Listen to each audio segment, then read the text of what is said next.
3, 2, 1... Salut à tous, comment ça va aujourd'hui? Bon, à cause de France-Suisse lundi soir en foot, il y a eu un petit décalage dans la sortie de mes lives et de mes vidéos. C'est bien pour ça que vous n'avez droit qu'à la sortie de mon best-of maintenant. Bah oui, parce que mon live, au lieu de le faire lundi, comme d'habitude, je l'ai fait mardi, et forcément ça décale tout ensuite. Tout ça pour voir la France se faire remonter d'un 3-1 comme si c'était les Warriors 2016. Bravo les Suisses. Mais bref, je ne suis pas là pour exprimer mon seum, plutôt pour partir avec vous en mode Crystal Ball. Je ne sais pas si vous me suivez sur Instagram et sur les autres réseaux, et si vous ne le faites pas, de toute façon, vous avez tort. Parce que ouais, depuis plus d'un an, j'y ai lancé un projet de ouf, un véritable chantier, qui cette semaine touche à sa fin. En vrai, si je suis totalement honnête, j'avoue que je suis un peu ému, mais c'est le jeu, toutes les bonnes choses doivent se terminer un jour. Mais pour ceux qui ont raté ça, il est temps que j'explique. En fait, dans un premier temps, en exclusivité sur Instagram, j'avais présenté mes 30 all-time teams, avec un coach, un 5 majeur et un banc de 7 joueurs. Pour faire une franchise, ça prenait du lundi au dimanche, et l'idée c'était d'élire ses meilleurs représentants all-time. Mais le mieux, c'est qu'une fois que j'ai eu fini ça, au bout de 30 semaines donc, on s'est lancé dans un méga tournoi, en mode crossover entre les différents réseaux. Là, quotidiennement, c'est vous qui avez voté pour un joueur et pour une équipe. Je vous remercie énormément pour ça. Il y a des jours, rien que sur Insta, on a quasiment atteint les 5000 votes. C'est un truc de grand malade et j'ai beaucoup trop kiffé votre investissement en big up. En tout cas, voilà, cette semaine, time is now, c'est le moment. Parce que oui, lundi, la finale a commencé et elle se termine dimanche. Donc tous ceux qui ne me suivent pas encore sur les réseaux, c'est le moment de rejoindre pour voter, faire péter les compteurs. Yes, yes, yes, ça va être le feu. Sauf qu'avant de connaître le grand champion, j'ai trouvé ça super intéressant de débriefer de ce tournoi avec vous sur Twitch et de vous faire un best-of ici sur YouTube. Alors let's go, on ne perd pas plus de temps, c'est parti pour le grand débrief du tournoi des All-Time Teams. Ce qui s'est passé, c'est que pour créer mes têtes de série et pour créer ce tableau que vous voyez là, j'ai créé mes seeds, du coup je répète, les têtes de série, en fonction d'abord du nombre de titres. Donc plus une équipe avait gagné de titres dans son histoire, plus elle se classait haut, mais forcément il y a des égalités dans le nombre de titres, et il y a beaucoup d'équipes qui ont aucun titre, et pour départager celle-là, j'ai pris le nombre de victoires, enfin le pourcentage de wins, depuis la création de la franchise en question. Aujourd'hui, on en est à la finale entre les Lakers et les Celtics cette semaine, pour laquelle vous pouvez aller voter tous les jours sur Instagram, sur Facebook et sur Twitter. Donc ça a commencé lundi, ça finira dimanche, il est temps de départager les Lakers et les Celtics. Une fois qu'on avait fait tous ces duels, j'avais un pourcentage global, soit de vote pour l'équipe A, soit de vote pour l'équipe B. Ces pourcentages, je les ai ramenés sur 7 matchs pour créer une série. C'est pour ça que vous pouvez voir des scores comme 4-0, 4-1, 4-2, 4-3. Maintenant, ce qui va être intéressant de discuter aujourd'hui, c'est comment j'ai créé toutes ces équipes. Il y a des choses qui sont importantes de savoir, c'est que moi, mon but, c'était pas de faire les équipes les plus iconiques, forcément. C'est comme si je m'étais mis dans la peau d'un general manager, et que parmi tous les joueurs qui ont fréquenté la franchise, j'essayais de créer la meilleure team possible sur le terrain, pour aller gagner un titre. Ce qu'il faut savoir aussi, c'est que, forcément, des fois, il va y avoir des décalages dans les postes. Moi, je vais essayer de créer d'abord le meilleur 5 possible, mais avec des rotations qui me semblent bien aussi, un banc qui va être construit, des postes qui vont être construits. Si mes deux meilleurs joueurs dans toute l'histoire, c'est deux pivots, je vais pas hésiter à en décaler un au poste d'ailier fort et les mettre tous les deux dans le 5. Donc vous offusquez pas pour les postes, parce que si je veux créer le meilleur 5 possible, évidemment, on est obligé de faire des décalages.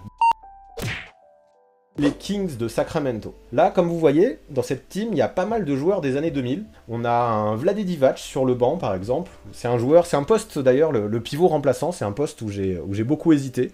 Il y avait du Sam Lassé, il y avait du Wayman Tisdale, mais j'ai préféré prendre du Vlade Divac, que je trouve quand même très important dans l'histoire de ces Sacramento Kings, et qui est un pivot que j'aimais beaucoup par ses qualités de passe. Et puis aussi, surtout, j'ai choisi de prendre Rick Adelman en coach, déjà parce que je pense que c'est le plus représentatif de cette équipe des Kings dans l'histoire, et en plus de ça, il a pas mal de joueurs des années 2000 avec Vlade Divac, avec Peja Stojakovic ou avec Chris Webber. Malheureusement, j'ai pas trouvé de place à Mike Bibby, parce que j'ai fait une place à Bob Davis sur le banc, parce qu'il fallait récompenser quand même quelqu'un qui avait gagné le titre en 51.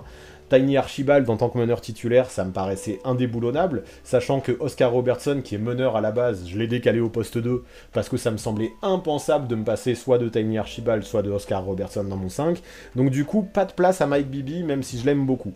Maintenant, je trouve qu'on a quand même une équipe qui est très offensive, qui va très bien avec le jeu de Rick Adelman, où il y a de très bons passeurs, de très bons scoreurs. Archibald et Robertson, c'est de très bons passeurs. Richmond, Lucas et Weber, c'est des super scoreurs. Sur le banc, on a du shooter avec Stojakovic. On a Bob Davis, bon lui c'est un ancien, on va pas trop en parler. On a Birdsong, on a de Marcus Cousins, hein, qui mine de rien est un pivot qui a fait pas mal de choses. Voilà, donc pas de Bibby, malheureusement pas de Bibby, pas de Jason Williams non plus, même si j'aurais aimé le mettre pour le côté très spectaculaire qu'il apporte. J'ai pas réussi à leur trouver de place, mais je leur fais quand même un gros big up. Maintenant, cette équipe, elle me plaît beaucoup, je trouve, comme je disais, elle est offensive, elle représente bien les années 2000. Maintenant, elle a pas réussi à passer un tour, elle a pas fait le poids face à Utah en perdant 4-1.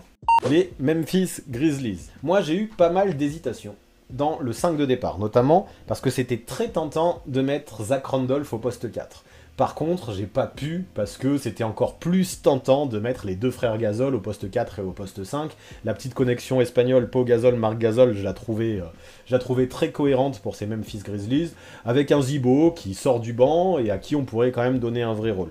J'ai eu un peu d'hésitation aussi au poste 2, j'aurais pu mettre par exemple du Michael Dickerson par exemple, j'aurais pu mettre du Mike Miller presque au poste 2, même si Mike Miller c'est plutôt un poste 3. En tout cas, j'ai eu pas mal d'hésitations, mais j'ai trouvé que la défense de Tony Allen était vraiment importante dans cette team, donc c'est lui que j'ai décidé de mettre en arrière titulaire. Et ce qu'il faut savoir, c'est que j'ai fait cette équipe, vu que le projet a duré plus d'un an, vous pouvez comprendre, j'ai fait cette équipe il y a plus d'un an, et je pense que désormais Ja Morant pourrait déjà y prétendre. J'ai mis Jason Williams à l'époque parce que Jason Williams me paraissait avoir plus de sens. Aujourd'hui, Ja Morant, je pense que je le mettrai à la place de Jason Williams. Je trouve qu'on a un 5 majeur qui est quand même hyper physique, qui est très grand déjà, avec Abdourahim Gasol et Gasol, les deux frères Gasol sur le front de courte. On a de la taille, on a du muscle, on a du poids, on a Tony Allen en défense, on a Mike Conley en défense. Je trouve que ça représente bien le côté grit and grind des Grizzlies, donc ça j'aime bien. Mais si on fait le bilan, je trouve que c'est quand même assez faible pour une all-time team, et que le 4-0 face à Houston se comprend assez vite. Les Pelicans de la Nouvelle-Orléans. Au départ, j'avais un backcourt qui était composé de Chris Paul et de Baron Davis. Mais au final, Jrue Holiday, j'ai trouvé qu'il était quand même plus complémentaire à Chris Paul et qu'il apportait quand même pas mal de défense au poste 2. Et finalement, mettre un Baron Davis en tant que 6e homme, je trouve ça bien, parce qu'il peut dynamiter le truc un petit peu, il peut apporter beaucoup de points en sortie de banc, et l'idée, la seconde unit au scoring, donc je trouve ça intéressant. Ça peut être assez surprenant de voir DeMarcus Cousins aussi en tant que pivot titulaire, parce qu'il a joué moins de 80 matchs, je crois, en tout, dans sa carrière aux Pelicans. C'est là-bas qu'il s'est blessé aussi, mais au final, il y a tellement peu de pivots dans l'histoire des Pels, et son passage à la Nouvelle-Orléans est tellement bon que j'ai trouvé que c'était le meilleur. Donc après, voilà, il n'y a pas de... J'ai pas mis d'Emeka Okafor, j'ai pas mis de Tyson Chandler, même pas sur le banc. Ça a été compliqué, j'ai préféré mettre Jamal Magloire parce qu'il a été All-Star, même si c'est un des pires All-Stars de l'histoire, hein, je l'admets. Il y a eu aussi PJ Brown qui était juste aux portes, mais j'ai préféré David West, que j'ai trouvé encore au-dessus, qui a fait de très bonnes saisons à Nola. Et ce qu'il faudrait dire, c'est que finalement, Zion aussi, il serait déjà prétendant. Donc je sais pas encore à quelle place je le mettrai, faudrait y réfléchir, il manque encore peut-être de matchs joués, il a pas encore fait les playoffs non plus, mais Zion, je pense qu'il pourrait déjà réfléchir à une place. Ce que je pense, quoi qu'il en soit, c'est qu'on a un 5 qui est plutôt fun, plutôt flashy, plutôt équilibré. On a un Jamal Mashburn qui est scoreur, on a de la défense au périmètre avec Jrue Holiday, de la défense intérieure avec Anthony Davis. On sait que Davis et Cousins s'entendent bien. Franchement, j'aime bien ce 5 de départ. Par contre, on a quand même un banc très juste. Et Byron Scott en coach, c'est pas non plus super ouf. Donc là encore, c'est flashy, mais c'est très difficile de passer un tour. Et ça m'étonne pas tant que ça de voir qu'ils ont perdu 4-1 au premier tour contre OKC. J'ai nommé les Minnesota Timberwolves. Est-ce que ça vous fait très bizarre, vous aussi, de voir Andrew Wiggins titulaire? Et pourtant, c'était compliqué de trouver quelqu'un d'autre. Alors j'aurais pu mettre Jimmy Butler, c'est sûr, mais au final, au vu de la longévité de Wiggins, et de la 3e saison qu'il a faite aussi, j'ai préféré mettre Wiggins et Butler sur le banc, parce qu'au final, Butler, il a même pas fait 70 matchs sous le maillot des Wolves, et il a quand même été responsable d'une sale ambiance. Donc j'ai pas voulu le mettre dans le 5, même si ça me fait très bizarre d'avoir Andrew Wiggins titulaire d'une all-time team. Ce qu'on voit aussi, c'est que on a une belle rota finalement, finalement à l'intérieur. Ces Timberwolves qui finalement n'ont pas une super équipe, ont du monde à l'intérieur, et ça a été difficile de trancher, alors non, pas difficile de trancher entre Garnett et Towns, qui sont pour moi titulaires indiscutables, mais voir que Kevin Love, vu le niveau qu'il avait à Minnesota et sur le banc, je trouve ça intéressant, mine de rien, ils ont une grosse raquette. On a un Ricky Rubio, qui était pas très loin d'être dans cette équipe, mais j'ai préféré le trio Stephen Marbury, Sam Cassell et Terrell Brandon, qui ont fait, je pense, encore des choses encore plus dingues, et qui ont été sûrement plus scoreurs que Ricky Rubio. Mais si on fait un bilan, comme légende, on a que Kevin Garnett quasiment. On a aussi Sanders en coach, hein, et c'est cool. Mais je trouve que ce roster est super limité, et je trouve pas ça du tout étonnant qu'il se soit fait littéralement sweeper dès le premier tour contre les Warriors. C'est assez normal que ça ne passe pas un tour et que ça ne gagne même pas un match. Parlons des Dallas Mavericks. On a une équipe qui est très offensive, et je trouve qu'il va très bien à l'image du coach qui est Rick Carlisle, qui est un coach offensif, hein, et qui a pas mal de joueurs dans cette équipe pour jouer small ball, parce qu'on voit que dans l'histoire des Mavericks, il y a très peu de pivots intéressants. Donc j'ai mis Perkins dans le 5, même si j'étais pas hyper convaincu, mais il n'y avait pas vraiment de concurrence. J'ai pris James Donaldson aussi, qui a eu une sélection All-Star. J'aurais pu prendre du Tyson Chandler pour apporter de la défense intérieure. C'était très juste, j'ai beaucoup hésité, j'ai préféré Donaldson. Alors le problème, c'est que Chandler, il apportait vraiment que de la défense, même si c'est allé jusqu'au titre. Maintenant, c'est vrai qu'il y a un gros manque de défense dans la raquette, et qu'il aurait pu faire du bien. Maintenant, j'ai aussi Roy Tarpley pour faire ça, qui pour moi peut défendre, alors peut-être pas comme Chandler, mais surtout apporter beaucoup d'autres choses. Ce qui est sûr, c'est que tout va tourner autour de Dirk Nowitzki dans cette team, parce que, et de Rolando Blackman un petit peu, qui était quand même un gros scoreur à son époque à Dallas, mais ça peut jouer vite, avec Kidd en meneur de jeu, ça peut shooter, ça peut scorer. On aurait pu rajouter Nash encore sur le banc pour ajouter encore à ce côté, on va jouer vite, on va scorer, et on va marquer encore plus de points, mais Nash, mine de rien, c'était un peu juste, j'ai trouvé, c'est surtout aux Suns qu'il a explosé, et j'ai préféré garder ce Jason Kidd qui peut distribuer et qui était plus complet que Nash, vu qu'il était à un stade plus avancé de sa carrière, et donner de la valeur à un Derek Harper, par exemple, qui a fait d'énormes choses quand il était à Dallas, qui était un vrai scoreur. Je crois qu'il a fait une saison à 20,7 passes, quelque chose comme ça, donc mine de rien, Derek Harper, c'est très solide. Et finalement, déjà, un Luka Doncic, donc finalement, Steve Nash, j'ai pas trouvé de place avec tous ces mecs qui pouvaient jouer meneur. Mine de rien, on a quand même une équipe très offensive à Dallas, qui est déjà beaucoup plus solide, je trouve, que pas mal de all-time teams qu'on a abordés jusque-là. Mais je pense que ça manque beaucoup trop de défense à tous les postes pour espérer passer un tour. Et finalement, perdre 4-2 dès le premier tour face aux Suns, ça me semble plutôt logique. Les Los Angeles Clippers, qui sont pas l'équipe qui a le plus d'histoire en NBA, malgré une création assez ancienne. Donc en fait, là déjà, ce qu'il faut savoir, c'est qu'il y avait beaucoup de candidats au poste 3. Et Kawhi Leonard, malgré son arrivée assez récente en 2019, me paraissait obvious en tant que titulaire. Aujourd'hui, je pense que je mettrais Paul George sur le banc, mais quand j'ai fait cette équipe il y a plus d'1 an, je préférais encore Corey Maggette, qui avait été très complet. Je pense qu'il a fait 1 ou 2 saisons presque en tant que franchise player. Aujourd'hui, je me débrouillerai pour trouver une place à Paul George dans le 5, pas dans le 5 forcément, peut-être au poste 2, faudrait y réfléchir, mais au moins sur le banc, vu les playoffs qu'il est en train de faire. En tout cas, je trouve que sur le poste 3, c'est là où il y a le plus de concurrence, et le plus de discussion, et le plus d'hésitation possible, parce que le reste m'a semblé assez logique. On a beaucoup d'individualité, on a beaucoup de scoring, on a beaucoup de qualité athlétique, on a quand même un Bob McAdoo qui, sous le maillot des Buffalo Braves, a été MVP, donc qui pourrait presque être la star de cette team, mine de rien, même si, vu qu'il a joué dans les années 70, c'est pas le plus connu. C'est quand même très solide individuellement, avec un Chris Paul comme chef d'orchestre, qui aura la lourde tâche de driver ça, parce qu'on a quand même beaucoup de solistes, je trouve, dans cette équipe, et pas beaucoup non plus de winners collectivement, donc c'est compliqué. On a surtout en plus un Doc Rivers en tant que coach, et forcément ça crée des interrogations supplémentaires. Lou pourrait limite le remplacer s'il faisait quelque chose de bien cette saison avec les Clippers, ne serait-ce que s'il va en finale NBA, peut-être que Lou peut directement prendre la place de Doc Rivers dans cette all-time team. En tout cas voilà, cette équipe, je trouve qu'elle est spectaculaire, il y a de belles individualités, on a Chris Paul en rampe de lancement, j'imagine déjà pas mal de alley-oop, avec Blake Griffin, même avec McAdoo, ce serait assez fou, avec Corey Maggette qui jumpait comme un dingue, puis on a DeAndre Jordan sur le banc qui jumpait aussi, on a quand même des bons remplaçants, mais c'est quand même limité, et je trouve que le sweep face aux Spurs dès le premier tour est pas du tout étonnant. Les Denver Nuggets, qui ont perdu au premier tour, et je vous avoue que c'était une de mes petites équipes favorites en plus. Tout ça parce qu'en vrai, je suis un gros fan de ce qu'a fait Fat Lever à la fin des années 80. Je commence par là, j'ai préféré décaler Carmelo Anthony au poste 4 pour avoir 3 énormes putains de scoreurs avec David Thompson, Alex English et Carmelo Anthony. Et là, pour marquer des points dans tous les sens, on en a du monde. Donc ça déjà, j'aime beaucoup. On a Fat Lever, ce que je disais en meneur, qui est un de mes chouchous dans l'histoire. C'était de la polyvalence extrême, il était bon au point, au passe, au rebond. Alors c'était pas les chiffres de Westbrook, mais c'était aussi à une époque où ça scorait beaucoup moins, où il y avait beaucoup moins de possession.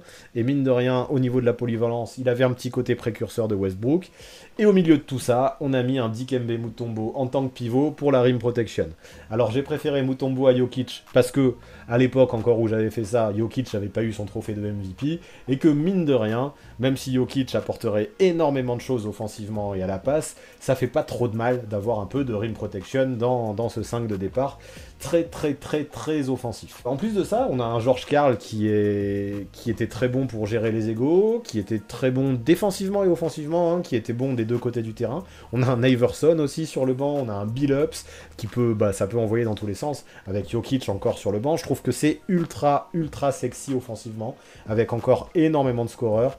Maintenant, peut-être que le problème de cette équipe, c'est qu'on a un peu trop de croqueurs et peut-être pas assez de défense malgré la présence de Mutombo. Je sais pas si peut-être avec Jokic dans le 5 ça aurait passé un tour, mais à l'époque où je préférais Mutombo dans le 5, ça a échoué de très peu en 7 matchs face aux Blazers, c'est passé tout près et c'est quand même dommage. Les Atlanta Hawks qui actuellement sont en finale de conférence. Et vous voyez qu'il y a déjà un an, j'avais mis Trae Young, qui aujourd'hui pourrait presque discuter d'une place de titulaire à la place de Lenny Wilkins, même si je veux rien enlever à Lenny Wilkins, qui était quand même un sacré meneur. Là, je trouve que au final, on a un 5 de départ qui est solide, qui est costaud, qui est complémentaire.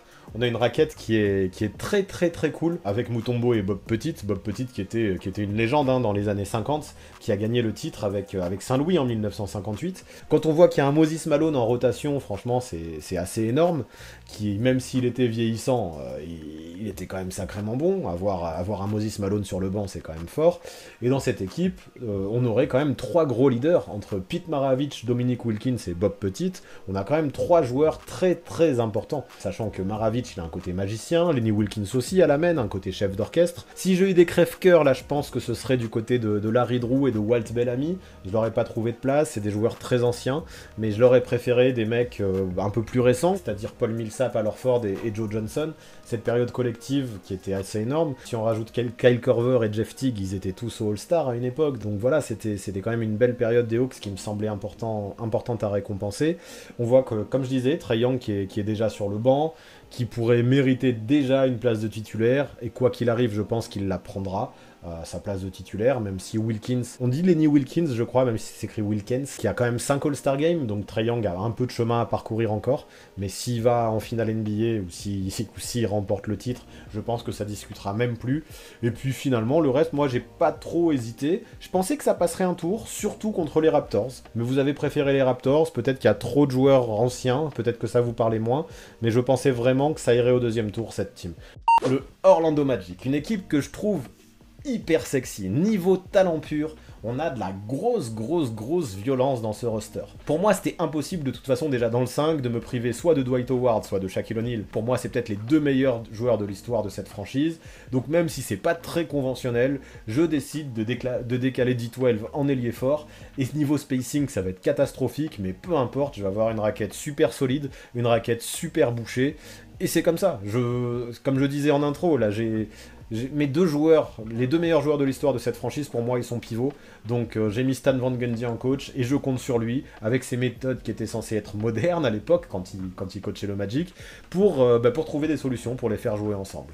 Maintenant, ce qui était compliqué, je trouve, c'était de mettre un poste 3, parce que Grant Hill, c'est assez discutable. Alors bien sûr qu'il avait du talent, mais il a quand même connu beaucoup de blessures à Orlando, et il n'a pas fait grand-chose, mais il avait peu de concurrence. Finalement, ça a été difficile, mine de rien, de faire un choix avec Nick Anderson, avec Dennis Scott, avec Edo Turkoglu.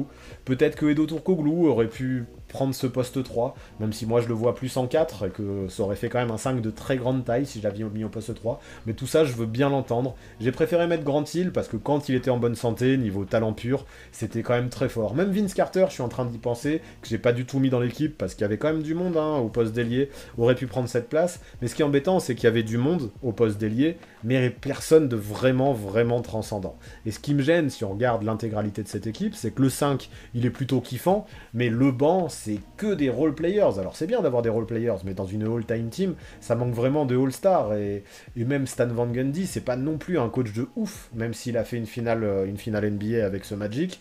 Voilà, donc il y a du talent, ok, mais ça manque d'homogénéité peut-être, ça manque d'équilibre aussi. Et ça manque de cohérence, même si j'ai fait ce que j'ai pu. Je sais pas si ces joueurs sont très très complémentaires, même s'ils sont très athlétiques et très bons individuellement, mais ça m'étonne pas trop que ça ait perdu 4-0 face aux Sixers au premier tour en tout cas.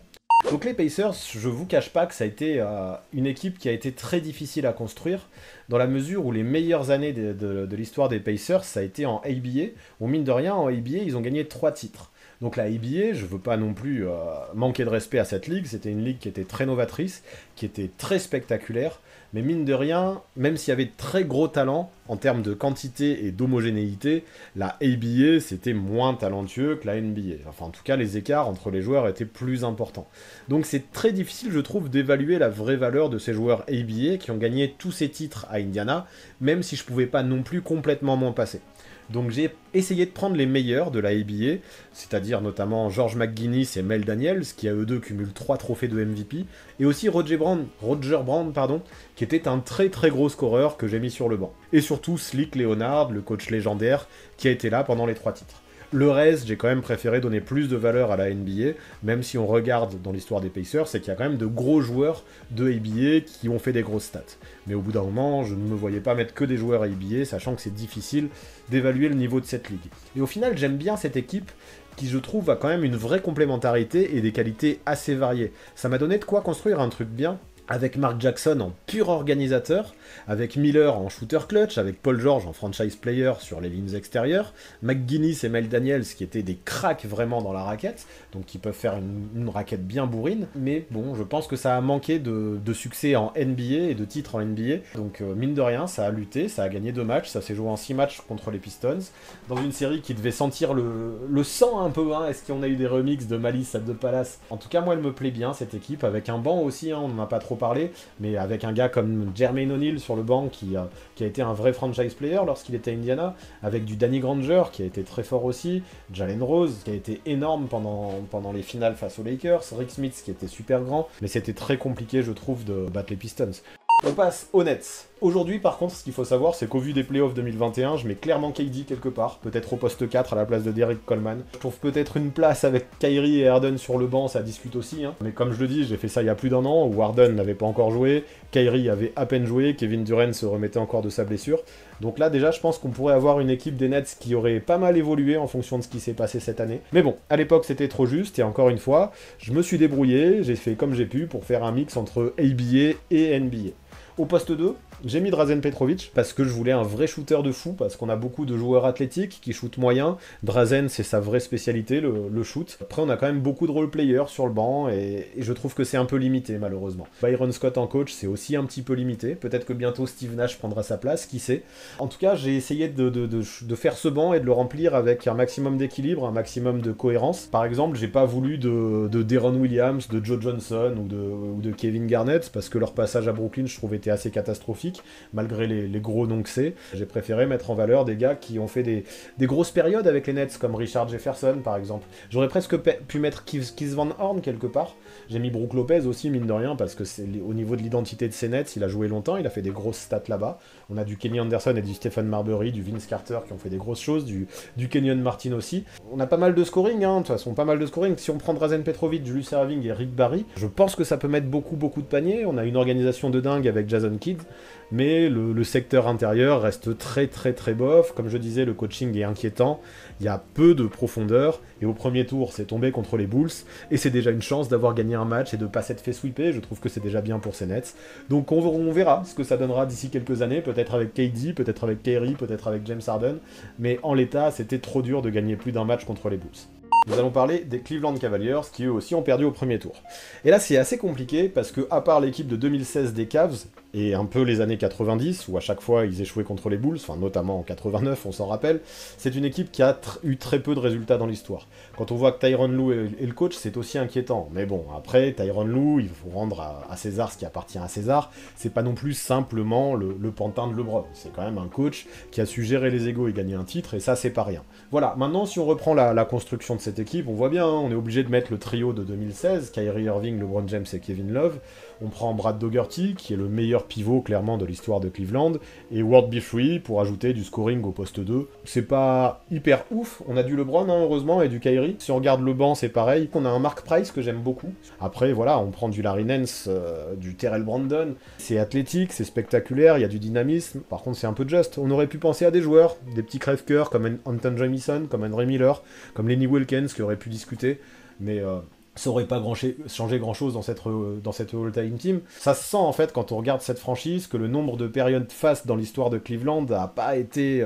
il y en a pas eu des masses. Il y en a pas eu des masses, comme je disais, il y a eu surtout ce titre de 2016 et le retour de LeBron. Et sinon c'est un peu compliqué, mis à part la période Mark Price et Brad Daugherty justement. Finalement on a peu de profondeur autour de LeBron et les imaginer perdre 4-2 au premier tour, c'est assez logique quoi. Les Charlotte Hornets, il y a pas mal de noms qui font plaisir, hein.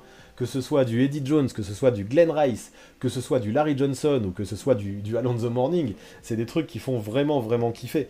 Mais ça reste très très léger, sachant que la plupart de ces joueurs, allez, peut-être mis à part Glenn Rice ou Larry Johnson, ils n'ont pas eu leur méga prime. Je pense surtout à Alonzo Mourning qui a eu son méga prime à Miami. Ils n'ont pas eu leur méga prime à Charlotte. Les Hornets, leur meilleure période, celle où il y avait le plus de hype, où c'était une équipe, beaucoup de monde y était attaché, c'était dans les années 90, et je trouve qu'avec Kemba Walker et tous ces joueurs des années 90, on a un truc qui est très très sympa. Ça défend plutôt bien avec du Eddie Jones et du Alonzo Mourning, ça shoot avec du Glenn Rice, même avec du Kemba Walker, on a du Larry Grand-Mama Johnson qui est là pour mettre des coups, prendre des rebonds, scorer et faire beaucoup de choses, mais ça manque clairement de densité, et le banc, quand on regarde un peu les noms qui sont sur le banc dans une optique all-time, ça fait peur. Paul Silas en coach, c'est aussi assez moyen. En coach, ça se discute. J'ai préféré Silas à Dave Cowens ou Alan Bristow, car Paul Silas, c'est le seul qui est allé plusieurs fois au second tour, donc 2 fois je crois. On a une équipe qui est plaisante, mais qui reste faible, qui s'est fait sweeper hein, au premier tour face à Miami, et c'est pas très étonnant, parce que même si on y est attaché, qu'on les aime bien et que ça fait mal de les voir se faire sweeper, c'est assez limité, et voilà. Donc c'est une équipe qui reste assez iconique pour les années 90, qui fait plaisir, mais c'est assez logique. Les Washington Wizards. Alors, j'ai débattu avec moi-même pour trouver un meneur de jeu entre Gilbert Arenas et John Wall. J'ai préféré mettre John Wall en tant que titulaire parce qu'il a passé plus de tours de playoff, il a eu plus de participation aux playoffs aussi, et finalement, je trouve qu'un Gilbert Arenas plutôt, en 6ème homme, je trouve que ça a de la gueule. C'est pas trop mal de voir l'agent zéro en sortie de banc en tant que dynamiteur, moi j'aime bien. Et quoi qu'il en soit, on aurait pu penser à mettre Gilbert Arenas au poste 2, mais Earl Monroe est vraiment indétrônable et trop fort pour que Gilbert Arenas lui prenne sa place. Alors après, voilà, on a quand même pas mal de joueurs rétro dans cette équipe, parce que de toute façon, c'est clair et net, hein, les meilleures périodes, ça a été dans les années 70, à l'époque où justement on avait ce duo que j'ai mis à l'intérieur, Elvin Hayes et Wes Unseld, qui était peut-être l'une des meilleures raquettes de l'époque. On a un Jen Chu à la baguette aussi, qui est le coach le plus victorieux de l'histoire de la franchise. En tout cas, cette raquette entre Hayes et Unseld, qui a joué ensemble, je pense qu'elle fera encore pas mal de mal, même au niveau all-time, dans les peintures. Heureusement aussi, je pense qu'on a Bradley Beal dans ce 5 pour ajouter un peu de shoot extérieur, parce que ça manque beaucoup de spacing, on a beaucoup de mecs qui vont pas trop s'écarter, même Earl Monroe, la plupart de ses points, il est marqué dans la raquette. Pour moi, ça reste fort hein, quand même, cette équipe, surtout qu'on a du Gilbert Arenas, du Bernard King sur le banc, alors on a du Michael Jordan aussi, même s'il était en fin de carrière, du Gus Johnson et du Walt Bellamy, c'est des sacrés joueurs, du Rod Strickland et du Anton Jamison, c'est pareil. Pour moi, on a un banc qui est très lourd, mais c'est tombé contre les Knicks au premier tour, et ça faisait pas le poids, donc la défaite est sévère, 4-1 c'est peut-être un peu violent, mais ça se comprend que face aux Knicks, je pense, ça passe pas. Mais quand même, gros big up à cette équipe des Wizards, je pense. Donc maintenant, on passe à toutes ces équipes qui ont perdu au second tour et qui arrivent donc dans le top 16. Et on commence par le Utah Jazz, qui au final, quand on regarde cette équipe, on voit 3 époques qui sont bien marquées. Il y a la fin des années 90 avec Malone et Stockton, il y a l'époque actuelle avec Gobert et Mitchell notamment, qui est sur le banc, et il y a la fin des années 2000 avec Deron Williams, Carlos Boozer ou même Andrei Kirilenko que j'ai mis en bout de banc. À ça, on rajoute d'énormes joueurs qui étaient Pete Maravich ou Adrian Dantley, puis même quelques autres, hein, comme Griffiths par exemple, comme Darrell Griffiths, et on a finalement, je trouve, une grosse équipe. On a des pivots, entre Gobert qui est titulaire et Mark Eaton, qui, paie à son âme, il est décédé il y a pas longtemps, au poste 5, ça va contrer dans tous les sens, ça va dévier des ballons dans tous les sens, et je trouve qu'en plus de ça, on a de très bons scoreurs dans le 5 comme sur le banc. Quand on a Pete Maravich et Adrian Dantley, ou Donovan Mitchell, ou même Gordon Hayward sur le banc, ça envoie du bois, hein, au niveau scoring, au niveau défense, je trouve ça complémentaire, avec un Jerry Sloan en coach, qui peut vraiment apporter sa science, hein, et son expérience à cette équipe d'Utah, aussi bien en attaque comme en défense. Moi, vraiment, dans cette équipe, j'apprécie énormément la complémentarité, la variété de tous les profils. On voit que face aux Kings, au premier tour, c'est passé assez facilement 4-1, et ça m'étonne pas franchement, vu la qualité de cette équipe.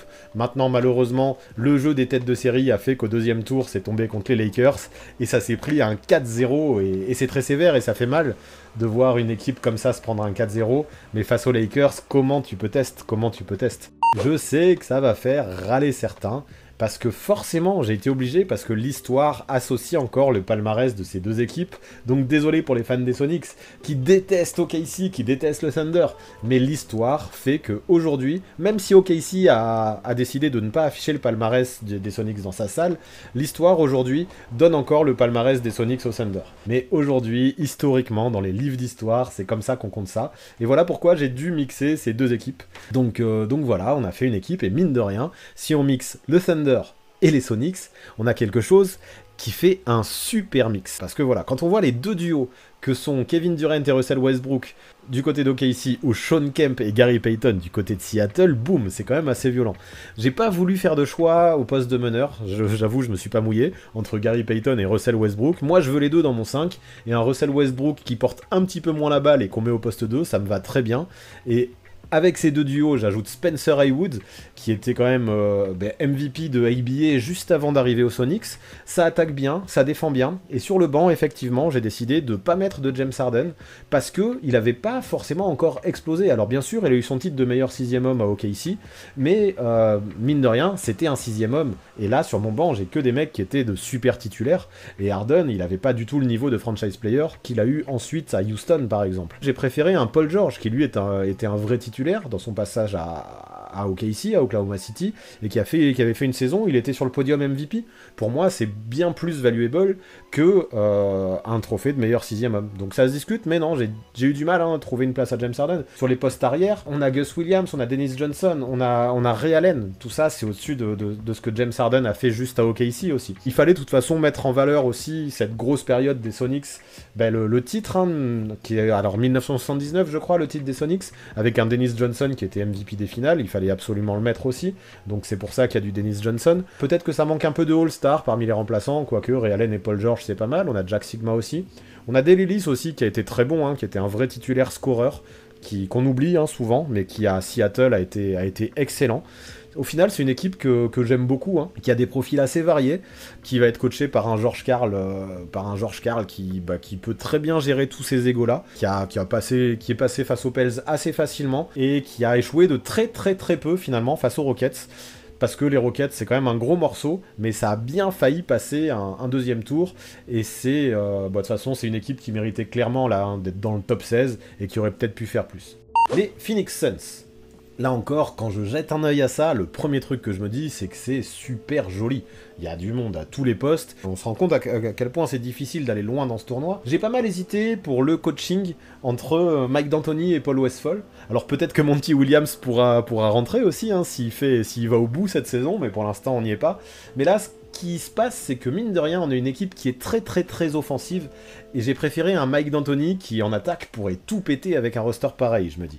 J'ai aussi décalé Kevin Johnson au poste 2, parce que ça me semblait bien, c'était quand même un meneur de grande taille, et je trouvais que la doublette avec Steve Nash, elle parlait beaucoup, c'était très fort comme ça, et surtout là on a des qualités athlétiques de ouf, avec des gros babards, comme Connie Hawkins, comme Charles Barkley, comme Amar'e Stoudemire, qui pouvaient jumper. On a une raquette super athlétique, qui peut prendre des gros rebonds, qui peut même courir, faire des coast-to-coast, et Mike D'Antoni, j'imagine qu'avoir des joueurs comme ça qui courent et qui sont athlétiques, on a même du Larry Nance hein, sur le banc, ça peut aller fort, on a même du Shaquille O'Neal sur le banc, on a du Sean Marion aussi, enfin vraiment, j'imagine Mike D'Antoni se régaler avec ça. J'arrive à imaginer Charles Barkley, qui a été MVP en 93, et Nash, qui a été double MVP un peu plus tard, jouer ensemble. Ça me fait rêver, les pick and roll de ouf que ça doit faire, Barkley et Nash ensemble. C'est génial, ça manque peut-être juste un peu de légende, et encore, franchement, je trouve qu'on a une belle team.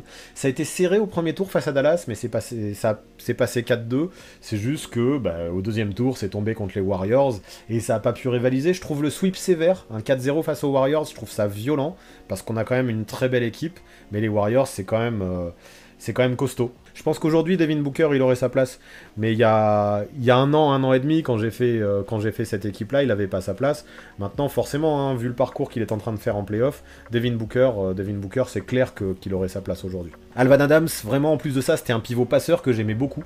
Mais j'ai préféré le poids de Shaquille O'Neal et la domination de Shaquille O'Neal, parce que je trouvais que Amar'e Stoudemire en pivot, c'était peut-être un peu léger, et je voulais un bon gros babar sur le banc, donc j'ai préféré Shaquille O'Neal au poste 5. Là encore, je trouve qu'on a un bon mix d'époque et c'est très représentatif. Dans le 5, on a que des franchise players, chacun plus ou moins de son époque, même si Brandon Roy et Lamarcus Aldridge ont joué en même temps. Gros big up à Bill Walton, qui a été champion en 77, qui a été MVP en 78, je crois. Mais c'est dommage, sa carrière a été ruinée par les blessures. Pourtant, quel talent déjà à la fac et quel talent en 77-78 à Portland. Voilà, malgré les blessures, c'est un pivot indiscutable en tant que titulaire. Sur le banc, on a beaucoup d'anciens, mais tous ont marqué Portland à leur sorte. Le banc a été très difficile à construire. J'ai préféré un Rashid Wallace, par exemple, à un Zach Randolph, ou j'ai préféré un Terry Porter à un CJ McCollum.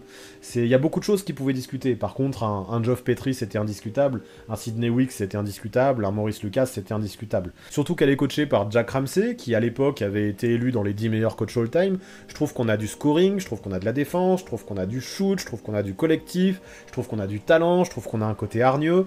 Ça manque peut-être juste de gros parcours en playoff, et encore, on a Drexler qui est allé en finale NBA, on a Bill Walton qui a gagné un titre. C'est fort, mais voilà, ça a suffi pour battre les Nuggets de justesse au premier tour en 7 matchs, mais face aux Spurs, qui, il y a beaucoup plus de titres de championnat et de sélection All-Star, mais ça a pris un sweep, et je trouve ça encore sévère de pas gagner un seul match face aux Spurs. Quand on voit une team comme ça, je trouve ça sévère qu'elle se fasse sweeper. Donc les Raptors, en fait, c'est quand même cool et assez rafraîchissant de se dire qu'une équipe aussi récente a pu passer un tour. En même temps, c'est vrai qu'elle a été titrée en 2019, et j'aurais pu faire un 5 assez différent en plus. En vrai, j'ai hésité à décaler Kawhi au poste 4, à décaler Carter au poste 3, pour pouvoir trouver une place à DeRozan. Et en termes et à niveau iconique, ça aurait pu être bien. J'aurais mis Chris Bosh au poste 5 aussi, et j'aurais enlevé Ibaka. Mais en fait, le truc, c'est qu'est-ce que vous avez vu les raquettes jusque-là de toutes les équipes, et vous avez pas encore vu celles qui vont arriver. Je m'étais dit qu'un Kawhi au poste 4, dans un contexte all-time, ce serait beaucoup trop léger, beaucoup trop small ball, et ça m'aurait fait peur de mettre un Kawhi au poste 4, parce que en vrai, c'est pas du tout un intérieur, Kawhi Leonard, et même si l'équipe est récente, on peut pas se permettre du trop small ball, je trouve, dans une compétition all-time. Donc je me suis dit que j'allais rester comme ça, mettre un peu plus de densité à l'intérieur, et d'utiliser un DeMar DeRozan en dynamiteur en sortie de banc, et ça peut être pas mal. Maintenant, au poste 5, ça a été très difficile de choisir. Alors j'ai pris Serge Ibaka, mais j'aurais pu prendre du Antonio Davis, j'aurais pu prendre du Marcus Camby, j'aurais pu prendre du Jonas Valanciunas, j'aurais même pu prendre du Marc Gasol. J'ai pris Ibaka pour sa défense et son rôle dans le titre, mais j'aurais pu accepter tout autre choix qui est argumenté. Alors, j'ai entendu beaucoup parler de Tracy McGrady quand j'ai montré cette équipe sur Instagram, mais Tracy McGrady, à Toronto, c'était pas ouf. Il faisait de gros dunks, il était spectaculaire, mais c'est surtout ensuite, à Orlando et à Houston, qu'il a explosé, et j'ai préféré mettre des gars qui ont passé des tours aussi dans leur carrière. Alors Bosh pas trop à Toronto, mais Bosh c'était quand même un vrai leader lorsqu'il était aux Raptors, et tous les autres dans le 5, que ce soit Laurie, que ce soit Carter, que ce soit Kawhi ou que ce soit Ibaka, ils sont soit allés jusqu'au titre, soit Carter, il avait fait une demi-finale de conférence. Donc après, franchement, cette équipe, j'aime bien. Je pensais pas par contre que ça passerait à Atlanta, parce que Atlanta, pour moi, il y avait quand même plus de joueurs de légende, et c'est très honorable d'en être arrivé là, et c'est encore plus honorable, je trouve, d'avoir réussi à prendre une victoire face à Boston. Et je pense que c'est peut-être la plus grosse surprise jusque-là pour moi, ces Raptors. Les Detroit Pistons. Et là, c'est tellement tough cette équipe. On a encore deux grosses époques, la belle époque des Bad Boys 80-90, puis l'autre, les Bad Boys bis, qui ont été champions en 2004 et finalistes en 2005. Ça nous fait une bonne partie de l'effectif. On ajoute un Grant Hill qui était tellement talentueux quand il est arrivé à Detroit. On ajoute un Bob Lanier aussi, qui était extrêmement fort, qui faisait un gros duo avec Dave Bing, qui était très prometteur, mais qui malheureusement a toujours été trop mal entouré pour passer beaucoup de tour de playoff, mais Lanier Dave Bing à l'époque c'était quand même sacrément violent. J'ai mis Rodman en tant qu'ailier fort parce que ça me va très bien, même si son début de carrière à Détroit il l'a fait en tant qu'ailier. Et là ce que j'aime bien c'est que on a vraiment des guerriers défensifs, avec Isaiah Thomas, avec Joe Dumars, avec Dennis Rodman, mais aussi avec Chauncey Billups, avec Rashid Wallace, avec Ben Wallace, avec Bill Laimbeer, avec Rip Hamilton. Tout ça, ça met énormément de défense. Et là j'ai voulu rajouter du talent avec du Grant Hill, du Bob Lanier, du Dave Bing, du Jerry Stackhouse, qui en attaque était vraiment, qui assurait offensivement. Donc tout ça en plus en étant coaché par Chuck Daly, on a que des soldats de ouf sur le banc. On a un coach qui est sacrément bon, qui a fait de très belles choses, qui a su mener les Bad Boys à 2 titres de champion en 1989 et 1990. Quand on va se retrouver à jouer cette équipe chez eux là, je pense qu'il va falloir s'accrocher mentalement pour les jouer, parce qu'on va avoir des guerriers et des mecs qui veulent gagner en face. Ça a sorti les Pacers finalement assez logiquement au premier tour, et puis il y a eu une méga bagarre au deuxième tour face aux Sixers. Je crois que ça a été la série la plus serrée au final. Les Sixers ont gagné 51% contre 49%, donc c'est comme si ça s'était joué en match 7 après 2 prolongations disons, et cette équipe est quand même sacrément violente, et c'est encore une vraie équipe, je pense, qui aurait mérité d'aller plus loin. Les Milwaukee Bucks. Là, quand j'ai créé cette équipe, beaucoup d'hésitation. J'ai réfléchi, pour les au poste 2 et au poste 3, il y aurait pu avoir du Michael Redd, il y aurait pu avoir du Ray Allen, il y aurait pu avoir du Glenn Robinson, il y aurait pu avoir du Marques Johnson. Tous, ils auraient pu être titulaires. J'ai préféré prendre Sidney Moncrief et Bob Dandridge, parce que je trouvais que c'était hyper complémentaire dans l'attaque et la défense. On avait 2 mecs qui savaient se sacrifier pour les autres, qui défendaient très bien. Dandridge, je trouve que c'est un des joueurs qui étaient les plus sous-cotés. N'empêche qu'il a gagné le titre avec Robertson et Abdul-Jabbar. C'était la 3e roue du carrosse, mais qui assurait toujours dans l'ombre, qui s'est toujours battu et qui pour moi mérite d'être titulaire. C'est très old school finalement, je suis en train de me dire, comme 5 de départ. Heureusement qu'on a Giannis pour compenser ça, et finalement c'est super alléchant. On a une défense de ouf franchement, et une vraie complémentarité avec l'attaque, avec du Oscar Robertson qui, même s'il était un peu vieillissant à son passage à Milwaukee, que c'était plus l'Oscar Robertson de Sacramento, enfin des Royals, c'est quand même encore fort. Et là, défensivement, entre Abdul-Jabbar, entre Sidney Moncrief et entre Giannis Antetokounmpo, on a du Deepoy en force, quoi. Et puis sur le banc, c'est quand même pas mal. Ça manque peut-être de spacing, mine de rien, avec Giannis Antetokounmpo.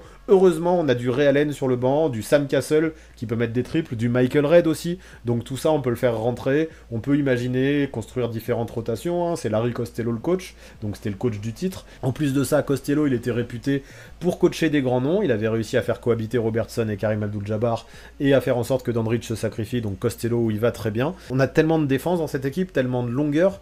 Alors c'est pas le même style de défense, c'est pas le même style de guerrier que ce qu'on a vu juste avant avec Détroit, mais c'est un potentiel défensif et des qualités athlétiques qui sont très fortes. Donc je trouve la victoire face à Cleveland au premier tour assez évidente. J'aurais même vu un écart plus important. Mine de rien, la présence de LeBron James à Cleveland a fait que Cleveland a réussi à arracher 2 matchs. Par contre, ça a été un peu trop juste pour battre les Bulls. Forcément, c'est les Bulls au deuxième tour, donc la marche était sûrement un peu trop haute. Mais c'était serré tout de même, il y a eu 2 victoires pour les Bucks, et je trouve qu'on a une belle équipe de Milwaukee. Des fameux New York Knicks. Alors j'ai eu beaucoup de mal à choisir déjà pour le poste 3 entre Carmelo Anthony et Bernard King. On a 2 scoreurs de fou, qui n'ont jamais fait grand chose en playoff, mais 2 scoreurs de fou.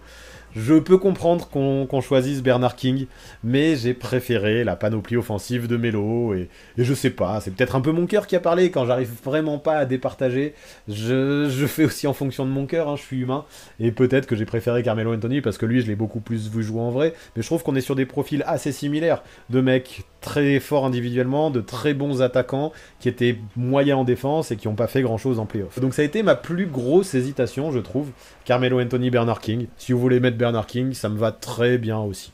Ensuite, sur le reste, j'ai eu beaucoup moins d'hésitation. Walt Frazier et Earl Monroe, c'est juste les 2 meilleurs arrières de l'histoire des Knicks, sans contestation possible.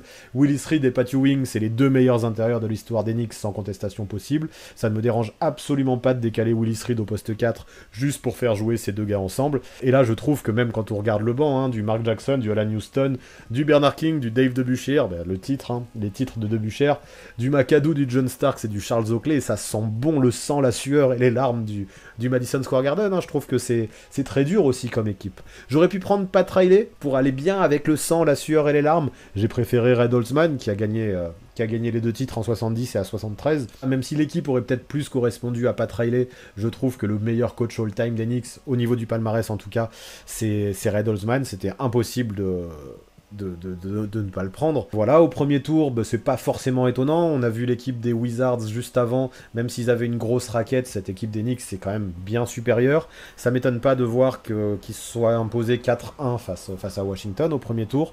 Par contre, deuxième tour, grosse rivalité hein, du New York-Miami, du Pat Ewing face à du Zo Morning, et ça s'est joué à rien, ça s'est joué en 7 matchs, et j'ai trouvé ça cool de voir encore une fois l'une des plus grosses rivalités de l'Est dans ce tournoi des All-Time Team, que les têtes de série ont fait s'affronter hein, au final. Et je pense qu'à Miami, heureusement qu'il y a eu le passage des Tres Amigos, parce que sans ça, New York passait sans souci.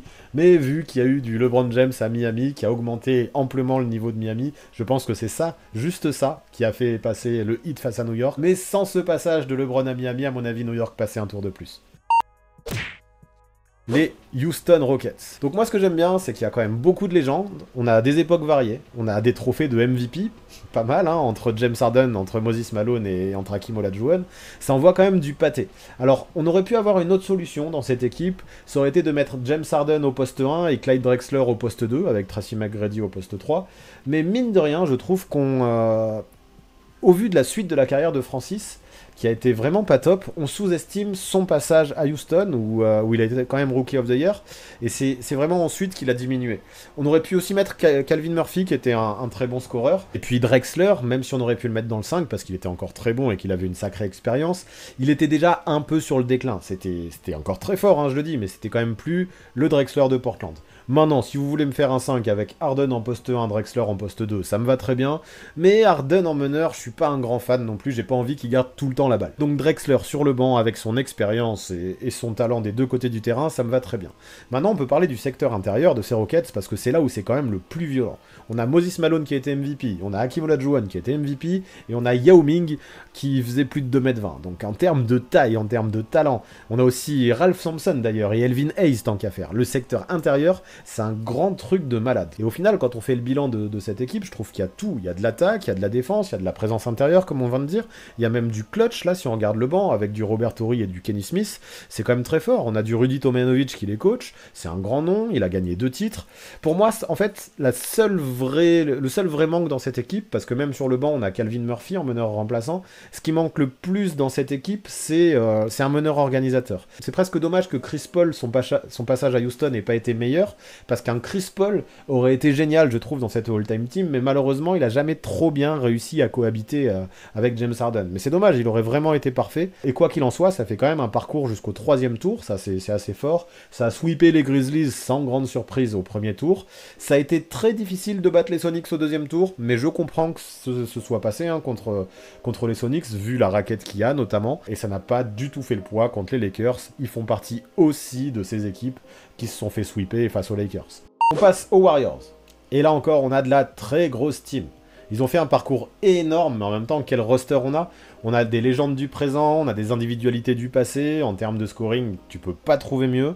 On a quasiment que des joueurs qui sont capables de tourner à plus de 30 points par match. Même Klay Thompson, hein, enfin, que des joueurs qui peuvent mettre le feu face à n'importe qui. Plein de super attaquants. Si on regarde le banc, il y a du Chris Mullin, du Joe Fultz, du Mitch Richmond. Heureusement qu'on a du Draymond Green et du Nate Thurmond pour défendre un peu et prendre des rebonds. Parce qu'en fait, cette équipe, on va pas le cacher, mis à part Draymond Green et Nate Thurmond, qui n'étaient pas un mauvais défenseur, elle manque clairement de défense, mais en termes de scoring, c'est complètement fou. La force de frappe est tellement folle offensivement qu'ils doivent être beaucoup trop durs à stopper. Hein. Je vais même pas parler de Will Chamberlain, je me rends compte, c'est dire. Il y a aussi du Paul Arizin, il y a aussi du Mitch Richmond. Steve Kerr, dans cette équipe-là, offensivement, il a de quoi se régaler. Donc ça a sweepé Minnesota, et c'est normal. Ça a sweepé les Suns. Alors les Suns, j'aurais pensé qu'ils auraient peut-être pu éviter un sweep, mais bon, tellement de force offensive que ça a sweepé les Suns. Par contre, on a assisté à un duel de fou furieux face aux Spurs. Vraiment, là encore une fois, c'était l'un des plus serrés. Je crois que celui-là aussi, un peu comme le Sixers Pistons, il s'est joué soit à 51-49, soit à 52-48. Donc on va retenir le dicton que si les Spurs sont passés, c'est que la défense fait gagner les matchs, et c'est peut-être pour ça que les Spurs sont passés. Peut-être aussi parce que Tony Parker est français. Voici ma team de cœur, les Sixers, et je trouve, quand on regarde le 5, comment il est impressionnant athlétiquement, avec Julius Erving, avec Moses Malone et avec Will Chamberlain. Encore une fois, c'est pareil, que des MVP, hein, ces trois-là, ça déménage violent. On a un Iverson à la main pour mettre le feu, un Al Greer qui sera utile pour aider à la création, qui sera un peu moins foufou qu'Iverson, qui peut écarter le jeu et shooter loin. Alors ça manque peut-être d'un organisateur, heureusement qu'il y a Al Greer, heureusement aussi qu'il y a Maurice Cheeks sur le banc, à qui il faudra donner, je pense, pas mal de minutes. Mais on a aussi des vrais guerriers, hein. On a Andrew Toney qui peut prendre à la gorge n'importe qui, les spécialistes. On a du Bobby Jones, on a du Billy Cunningham qui pouvait défendre à la fois à l'extérieur comme à l'intérieur, qui pouvait switcher. Maurice Cheeks qui défendait très bien sur les postes 1. Je trouve qu'il est lourd, moi, ce roster, hein, vraiment. C'est très complémentaire, c'est dur, ça attaque, c'est athlétique, ça a du talent. C'est long. C'est rigolo de voir d'ailleurs, je suis en train de me dire qu'on a 3 joueurs dans le roster, c'est-à-dire Maurice Cheeks, Billy Cunningham et Doug Collins, qui ont aussi été coachs des Sixers dans leur vie. Et c'est Billy Cunningham que j'ai pris en tant que coach pour le titre de 83 notamment, et les finales qui ont eu lieu avant. 83, c'était l'un des titres les plus dominants all-time, j'avais fait une vidéo à ce sujet, et même, c'est lui qui a coaché Julius Erving, et quand il y a Moses Malone qui est arrivé, c'est allé au titre, mais avant, ça allait quand même régulièrement en finale. Donc voilà, difficile, hein, malheureusement, de trouver une place pour Joel Embiid là-dedans, mais c'est dur de lutter, c'est vraiment dur de lutter. À part Iverson et Charles Barkley, je dis pas de bêtises, on a que des champions NBA, et Embiid n'est pas champion NBA, et pour l'instant, je le vois pas rivaliser en termes de carrière aux Sixers avec des gars comme Iverson ou Charles Barkley, donc peut-être qu'il y sera un jour, mais vu la densité qui est au poste de pivot, avec Will Chamberlain, Moses Malone, et même Dolph Chase, qui a été champion en 1955, qui était le héros du titre en 55, qui était vraiment le franchise player à l'époque du titre des Nationals, c'est difficile de trouver une place à Embiid, donc il va falloir passer plus de tours. En tout cas, sweep face à Orlando au premier tour, c'est pas forcément étonnant, malgré les individualités qu'il y avait au Magic. Une série très très très serrée face aux Pistons, comme on l'a dit, et c'était pas non plus forcément étonnant. Et même dans la défaite face aux Celtics, où les Sixers ont quand même réussi à arracher 2 matchs, c'est déjà bien. Ça a été trop juste, mais voilà, je pense qu'on a eu droit à des gros duels, ne serait-ce que revoir des duels Irving-Larry Bird comme à l'époque, ça devait être sacrément violent. Donc le Miami Heat, je trouve quand même que c'est bien, même si, comme je l'ai dit, j'aurais aimé que les Knicks passent, mais ça c'est une question de préférence. Je trouve que c'est bien de voir une équipe qui a à peine plus de 30 ans d'existence dans le top 8. Ça montre qu'en une trentaine d'années, on a connu de belles époques à Miami, et ça se voit ici. On a les Tres Amigos déjà, on a aussi l'époque Hardaway et Morning qui est représentée, et rien que ça nous fait un bon 5 majeur. Maintenant, le banc me fait pas rêver perso. Aujourd'hui d'ailleurs, je virerai complètement Whiteside, et je le remplacerai sans hésiter par Bam Adebayo, mais il y a 1 an et demi, quand j'ai fait cette équipe, Bam Adebayo méritait pas encore, et comme pivot, j'avais pas trouvé mieux que Whiteside, qui mine de rien a fait de belles choses à Miami, même s'il est devenu un joueur que je déteste voir jouer aujourd'hui. On a quand même un 5 de ouf, et je pense que c'est ça qui a permis à cette all-time team d'aller assez loin et de battre les Knicks. Peut-être que c'est Ray Allen qui a mis le buzzer beater au match 7, et c'est peut-être pour ça que Miami a passé cette étape. De toute façon, je l'ai pris juste pour ça, Ray Allen, parce que, mine de rien, Ray Allen, c'était pas le meilleur joueur du monde lorsqu'il était à Miami, il était déjà un peu en fin de carrière, mais il savait mettre les buzzer beaters, il savait être clutch. Après, il faut dire un petit mot sur le coach. J'ai préféré prendre Erik Spoelstra à Pat Riley, même si j'ai pas mal hésité. C'est 2 génies, mais Spoelstra finalement a 2 titres contre 1 pour Pat Riley, plus de finales aussi pour Erik Spoelstra, et finalement plus de longs parcours en playoff. Mais Pat Riley, je veux lui rendre hommage, et là, si je devais mettre un dirigeant all-time dans cette franchise, je l'offrirais à Pat Riley, le sorcier, qui serait mon GM all-time. Les San Antonio Spurs. Forcément, il y a beaucoup de représentants des années 2000, hein, c'est la période la plus faste, ils ont obtenu 5 titres entre 99 et 2014. Donc dans le 5 d'ailleurs, c'est que des titrés, mis à part George Gervin, le Iceman. Mais George Gervin, il fallait forcément le mettre, hein. C'est la plus grosse légende de l'histoire avant l'arrivée de Robinson, Duncan et compagnie. Et là, je trouve qu'on a un 5 de départ d'une violence assez folle, vraiment d'une violence assez folle. Et même sur le banc, je me suis fait plaisir, je suis allé chercher, je trouvais que c'était bien, avec ce collectif bien huilé, d'aller chercher de très grosses individualités, notamment James Silas par exemple, qui lui a joué en ABA, qui était un scoreur excellent en ABA, donc voilà, les Spurs, c'est aussi la ABA, et je tenais à mettre en valeur cette période-là via James Silas. Du coup, ça a été un gros crève-cœur pour Bruce Bowen. J'ai eu du mal à lui trouver une place, mais quand je vois les ailiers que j'ai pris, quand je vois que j'ai pris Shane Elliott, quand je vois que j'ai pris Larry Kennon, c'était difficile de trouver une place à Bruce Bowen. Il aurait fait beaucoup de bien en défense, mais peu importe. Finalement, en défense, j'ai Alvin Robertson qui a été Deepoy, qui en plus de ça apportera peut-être plus en attaque que Bruce Bowen, et un Dennis Rodman aussi qui pourrait faire énormément de bien en défense, même si sa période aux Spurs, il a un peu foutu le bazar. C'était quand même un rebondeur de ouf et je veux pas m'en passer. Moi j'aime bien parce qu'on a quand même beaucoup de joueurs qui peuvent se sacrifier, pour le collectif et qui vont tous, je trouve, dans la veine de Popovic, qui bien sûr est le coach. Il aura beaucoup de solutions avec beaucoup de rotations possibles, avec un Ginobili aussi sur le banc, bien entendu, enfin qui sera le sixième homme attitré de cette équipe. Donc il y a beaucoup de moyens de partager le ballon, il y a beaucoup de possibilités de défense parce que Gervin, on l'oublie, il était d'une longueur folle à côté de Kawhi Leonard. Les deux, s'ils tendent les bras devant, ils doivent prendre toute la raquette, voire tout le périmètre.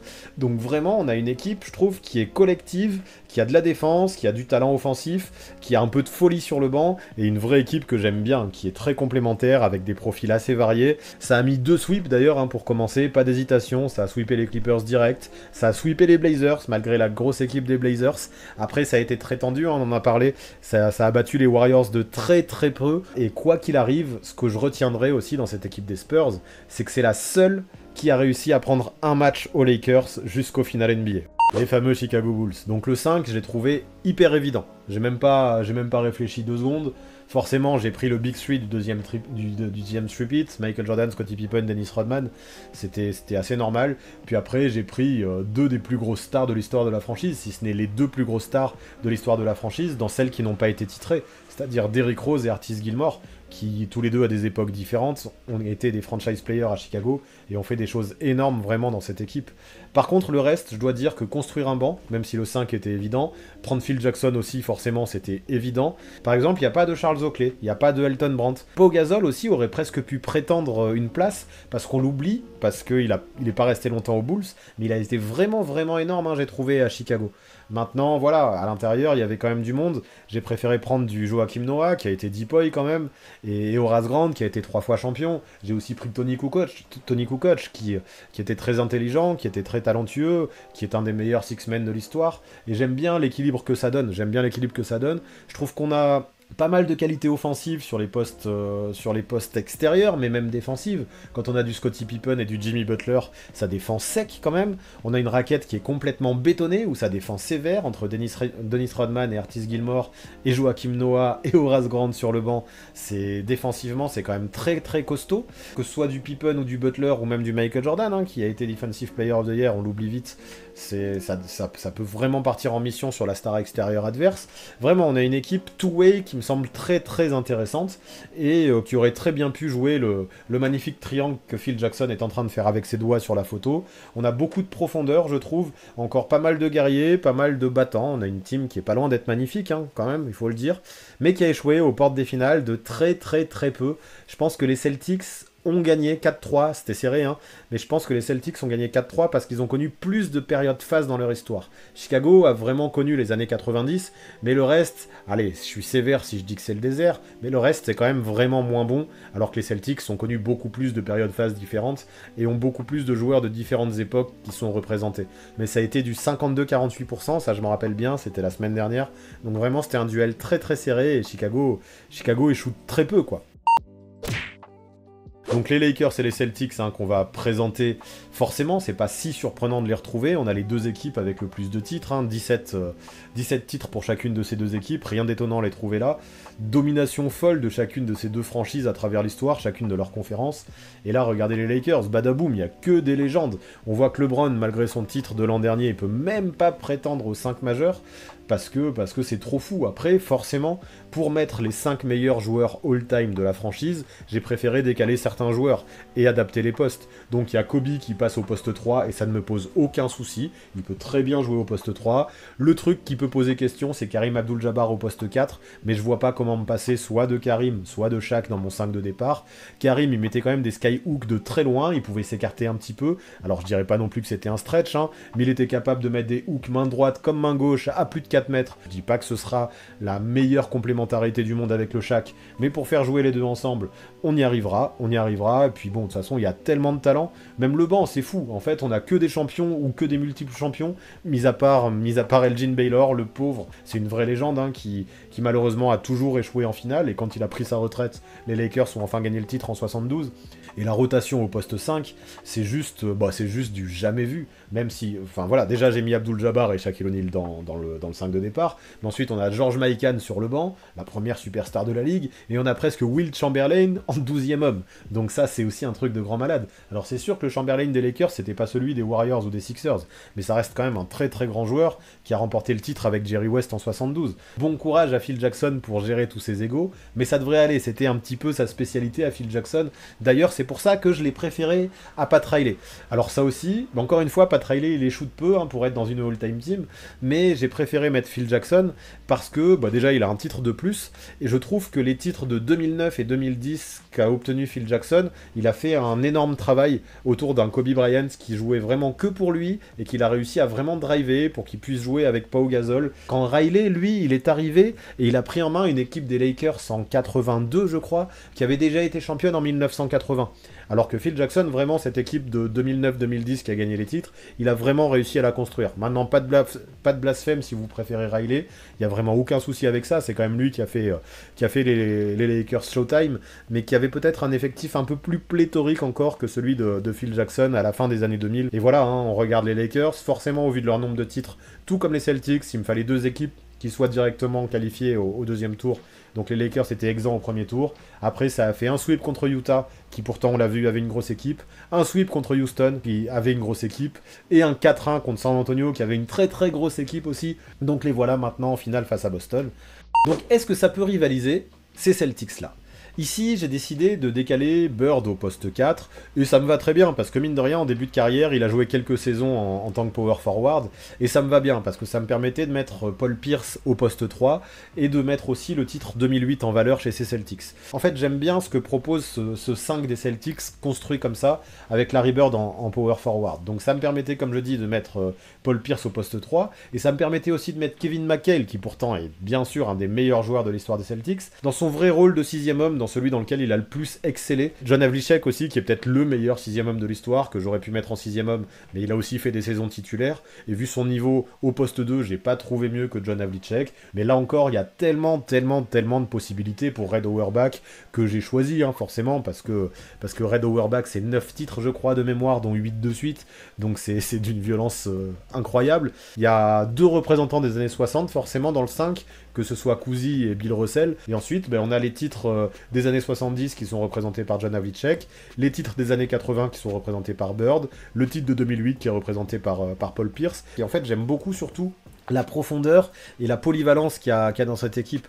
La preuve, j'ai pas pu trouver de place à Ray Allen, à Kevin Garnett ou encore à Bill Walton. J'ai dû faire énormément de cuts vraiment drastiques. C'est que des joueurs qui ont été titrés ici. Si Jason Tatum il veut rentrer dans cette équipe, il va avoir du taf, vu l'armada que c'est. Donc c'est clair qu'il y a moins de hype et moins de paillettes que Los Angeles. Ils ont eu un parcours plus compliqué aussi. Ils ont déjà perdu un match contre Toronto au deuxième tour.